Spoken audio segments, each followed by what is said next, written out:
l'after, on est bien, on est à la Baie des Champs, vous l'avez vécu en direct et en exclusivité sur Orange Sport. Ce match nul entre Auxerre et Monaco, le 12e match nul pour Auxerre, le 11e pour Monaco cette saison, un partout. C'était le pronostic de Franck Sylvestre et on l'applaudit. Merci. Et on va reparler tout de suite de ce match. On peut le dire, il y a eu deux mi-temps, une pour Auxerre, une pour Monaco. On va revoir les buts avec vous. Disons qu'Auxerre aurait dû tuer le match en première mi-temps et c'est vrai qu'il y a eu une réaction de Monaco en deuxième mi-temps. Je pense que le match nul est tout à fait mérité. On retrouve d'ailleurs Laurent Banide, c'est magique, avec Florian Janton dans les vestiaires.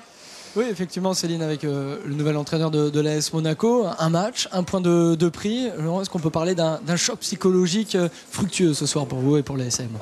Je ne sais pas si c'est un choc psychologique fructueux. Ce que je sais, c'est que ce point, on le mérite, notamment dans notre prestation sur la deuxième mi-temps et sur les valeurs qui nous ont réunis par la solidarité et l'envie et la volonté de faire quelque chose.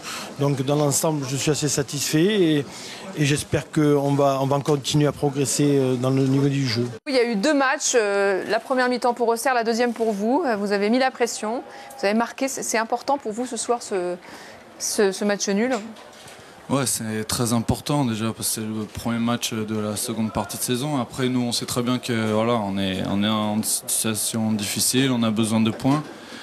Et c'est pour ça qu'on on avait envie de... fallait qu'on réagisse, quoi. C'est bon, maintenant, il faut prendre nos responsabilités. Il y a eu un changement d'entraîneur et tout. C'est à nous de nous prendre en main.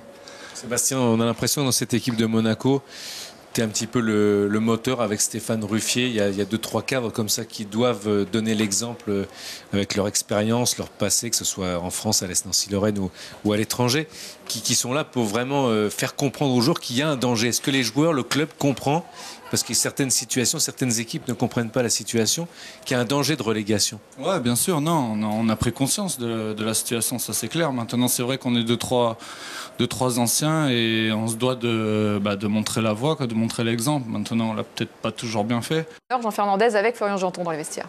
Merci.